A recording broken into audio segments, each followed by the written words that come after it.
یہ یقیناً آپ نے بھی مشاہدہ کیا ہوگا کہ ہمارے کچھ دوست اپنے ویلاگز میں امریکہ اور اس کے اتحادیوں کی طاقتوں سے اتنا مرعوب ہو جاتے ہیں اور یہ بیانیہ بنانے کی کوشش کرتے ہیں کہ ان کے مدعے مقابل میں جو بھی آئے گا اس کی تو بہرحال شکست جو ہے وہ یقینی ہے۔ اور ایران کے پیراہی میں بیانیہ اس انداز میں بنایا جاتا ہے کہ ایران کے پاس تو نہ ہی وہ وسائل ہیں، نہ ہی وہ طاقت ہے، نہ ہی وہ صلاحیت ہے، تو لہٰذا امریکہ اور اس کے اتحادیوں کی طرف سے جب بھی ایران کے اوپر حملہ کیا گیا تو ایران تو چند گھنٹوں یا چند منٹوں کا ہی مہمان رہ جائے گا اور دنیا کے نقشے سے ہی مٹ جائے گا۔ حالانکہ آپ اسرائیل کا میڈیا اٹھا کر دیکھ لیجئے یا اسرائیلی حکام کے سٹیٹمنٹ دیکھیے، امریکہ کے میڈیا کو دیکھیے یا ان کے حکام کے سٹیٹمنٹ دیکھیے، اتنا ہلکا تو وہ بھی ایران کو نہیں لیتے ہیں جیسا ہمیں پاکستان میں بیٹھ کر بیانیہ بنا کر پیش کرنے کی کوشش کی جاتی ہے۔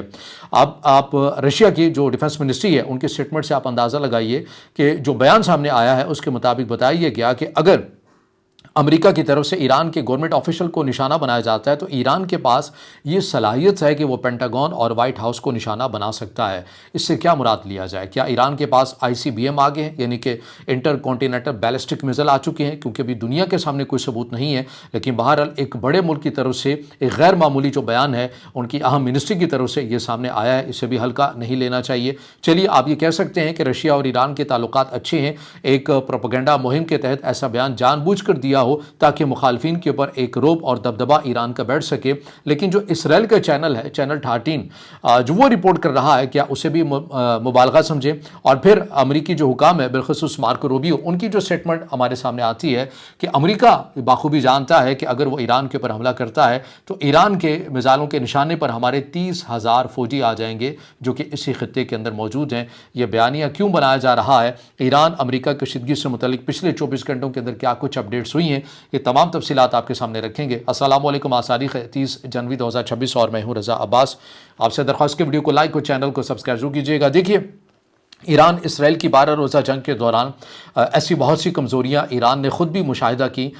جسے ایران نے غلطیوں سے سیکھتے ہوئے اسے فلفل کیا اور بہتر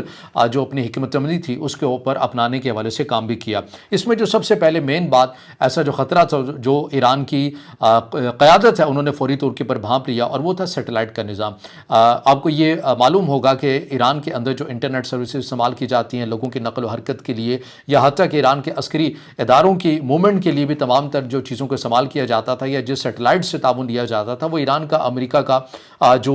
GPS نظام ہے اسی کے ساتھ زیادہ تر کنیکٹ تھا۔ ایران نے جب یہ دیکھا کہ بالکل ایکوریٹ ہماری ایک ایک موومنٹ کو نوٹ کیا جا رہا ہے اور اسی کے مطابق ہمارے اوپر حملے بھی ہو رہے ہیں، تو ایران نے اس تمام چیزوں کو فوری طور کے پر دیکھتے ہوئے امریکہ کی جو سیٹلائٹ کا نظام تھا GPS، اس سے وہ ڈسکنیکٹ ہو گئے۔ اور اس ڈسکنیکٹ کرنے کے حوالے سے اس میں بھی کوئی انکار نہیں کہ ممکنہ طور پر رشیا اور چائنا کی طرف سے ایک بڑا تعاون دیا گیا، اور ایران نے آہستہ آہستہ ان تمام اپنی کمزوریوں سے سیکھتے ہوئے ایک بہتر جو حکمت عملی ہے وہ اب بنائی ہے۔ اور ابھی جو تازہ ترین جو اپڈیٹس آ رہی ہیں، ایران نے یہ فیصلہ کیا ہے کہ وہ جو بیڈو سیٹلائٹ ہے چائنا کی، وہ اس کی طرف اپنے تمام سسٹم کو آہستہ آہستہ منتقل بھی کر رہا ہے، اور آنے والے 5 سالوں کے اندر ایران کی جو حکمت عملی ہے اس کے مطابق ایران یہ ارادہ رکھتا ہے کہ بجائے کہ وہ کسی اور ملک کے اوپر یا کسی اور طاقت کے اوپر انحصار کرے، وہ اپنا ایک سیٹلائٹ کا جو پورا ایک مکمل نظام ہے GPS طرز کا وہ خود کھڑا کرے گا۔ 2022 کے اندر بھی ہم نے دیکھا کہ رشیا بھی اس حوالے سے تعاون کرتا رہتا ہے ایران کے ساتھ۔ خیام نامی جو سیٹلائٹ ہے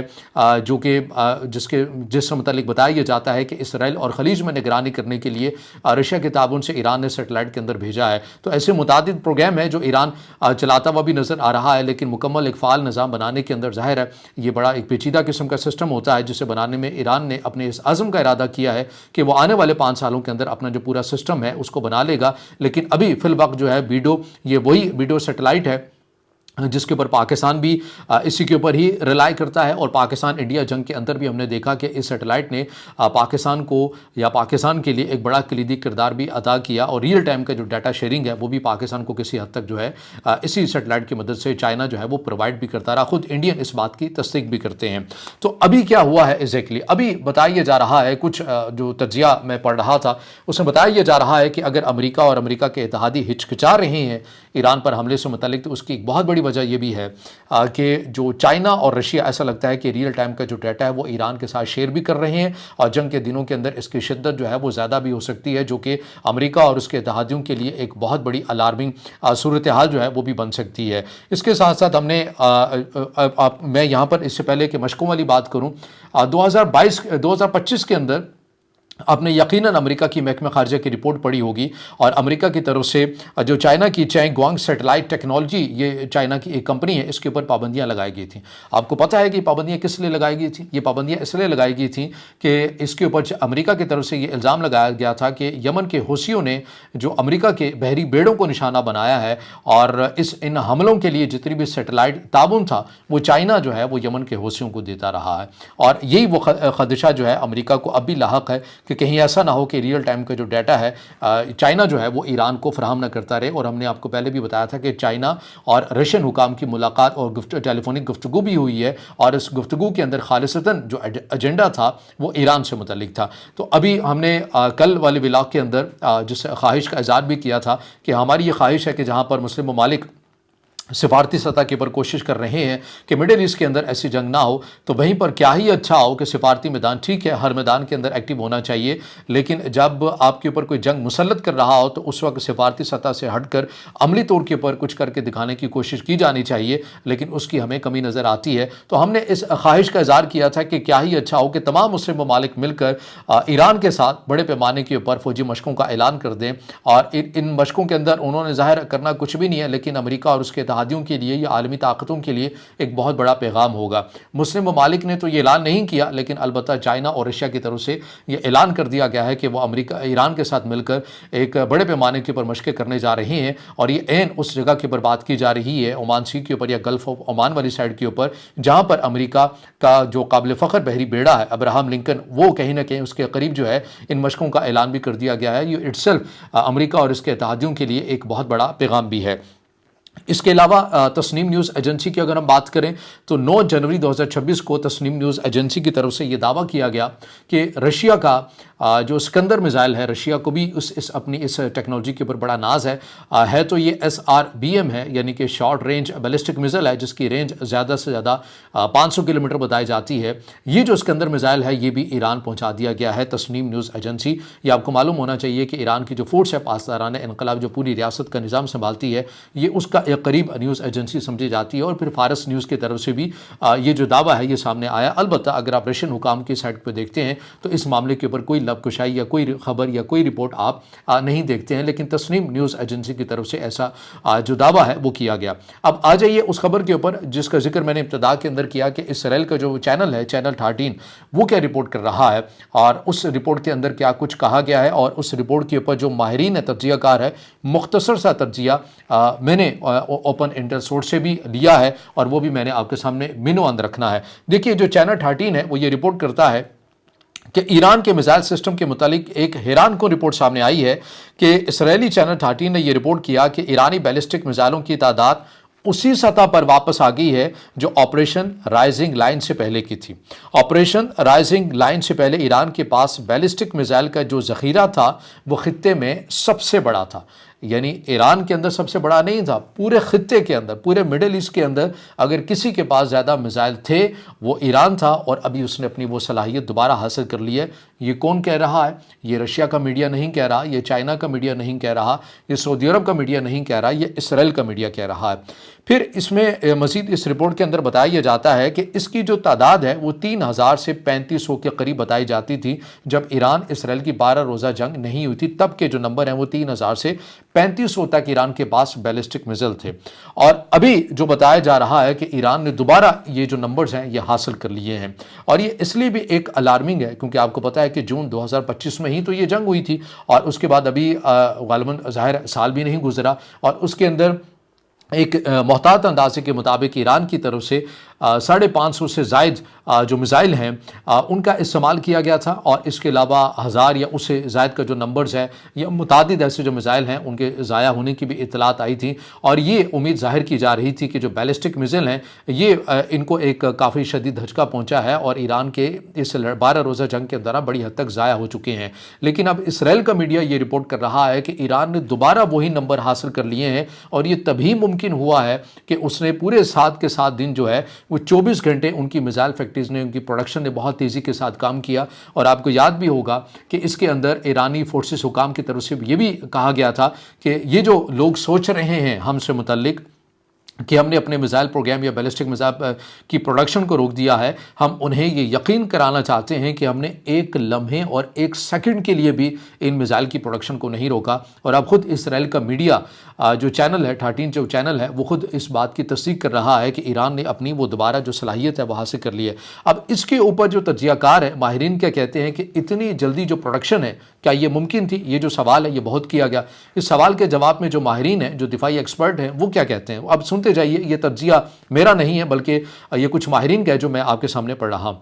اگر یہ اسرائیلی چینل کا دعویٰ درست ہے تو واقعی حیران کن چیز ہے کہ امریکہ اتنے میزائلوں کے ذخیرے کے ہوتے ہوئے حملہ نہیں کرے گا، اور اگر یہ ذخیرہ بن گیا ہے تو ایران کے لیے بڑی خوشخبری کی بات بھی ہے، کیونکہ اس صورت میں ایران اسرائیل پر ایک سیچوریشن اٹیک کرے گا، ایک ساتھ کئی میزائل داغ دیے جائیں گے جس سے ایئر ڈیفنس سسٹم الجھ کر رہ جائے گا۔ ایئر ڈیفنس سسٹم کا جب دماغ کام نہیں کرتا تو ظاہر ہے وہ یہ کہتا ہے کہ بھائی میزائل آپ خود جاؤ، مجھے آپ چھوڑ دو، میں آپ کو رسہ دیتا ہوں۔ یہ اس تجزیے کے اندر ایک مزاح سے بھرپور ایک جملہ بھی رکھا گیا ہے۔ اور اگر ایسا نہیں ہے، یعنی کہ ایران نے یہ صلاحیت حاصل نہیں کی ہے، تو اسرائیلی امریکہ کو حملہ کرنے کے لیے اکسائیں گے۔ ویسے یہ بھی ہو سکتا ہے کہ کہیں روس نے یوکرین جنگ میں ایرانی ڈرونز کے بدلے ایران کو میزائل ٹیکنالوجی اور استعمال ہونے والے پرزوں کی فراہمی میں مدد کی ہو، جس کی وجہ سے ایران نے اپنا ذخیرہ دوبارہ مکمل کر لیا ہو۔ ایرانی میزائلوں میں قادر اور شہاب 3 کا فاصلہ 1300 سے 2000 کلومیٹر تک کا ہے، اور یہ میزائل اسرائیل کے کسی بھی حصے کو نشانہ بنا سکتے ہیں۔ خیبر 4 کا فاصلہ 2000 کلومیٹر ہے۔ یہ ایران کا سب سے خطرناک میزائل ہے جو 1500 سے کلو گرام وزنی وار ہیڈ لے جانے کی صلاحیت رکھتا ہے۔ اس کے بعد فتح 1 اور 2 ہائپرسونک ہے۔ اس کو کوئی ایئر ڈیفنس سسٹم نہیں روک سکتا، چاہے امریکی پیٹریاٹ ہو یا اسرائیلی ایرو سیریز ہو۔ پھر حاج قاسم میزائل کا فاصلہ 1400 کلومیٹر ہے۔ اس کی خاص بات یہ ہے کہ اس کی وجہ سے اسرائیلی اور امریکی ایئر ڈیفنس سسٹم کے انٹرسپٹر میزائل کہتے ہیں کہ کاکا تو لنگ جا ساڑی خیر ہے۔ یہ اس پورے تجزیے کے اندر یہ بات جو ہے وہ لکھی گئی ہے جو میں نے عنوان آپ کے سامنے رکھی ہے۔ اب دیکھیے اور بھی کچھ چیزیں ہیں جس کے اندر متعدد، جس کا ذکر میں نے کیا کہ ہمارے بہت سے ایسے جو دوست احباب ہیں وہ امریکہ اور اس کے اتحادیوں کی طاقتوں سے مرعوب ہو جاتے ہیں، حالانکہ خود ان کا اپنا جو میڈیا ہے امریکہ اور اسرائیل کا وہ انہیں ہلکے میں نہیں لیتا ہے۔ تو ایسے ان دنوں کے اندر آپ نے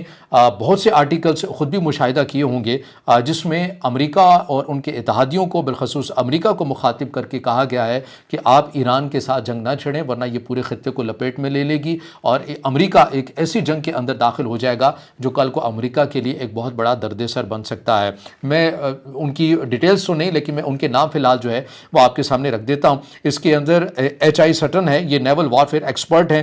اور فارمر جو ہیں یہ CIA اینالسٹ بھی رہ چکے ہیں۔ اس کے ساتھ ساتھ کرنل ڈاگلس کی اگر بات کرتے ہیں، یہ ریٹائر امریکی آفیسر ہیں اور دفاعی تجزیہ کار بھی ہیں۔ الیسٹر کروک کی بات کریں، یہ سابق برطانوی سفارتکار ہیں اور تجزیہ کار بھی ہیں۔ اب یہ کہتے ہیں کہ ایران پر حملہ غیر ضروری اور خطرناک ہے جس سے جنگ کی پیچیدگیاں بڑھ بھی جائیں گی۔ اس طرح کے متعدد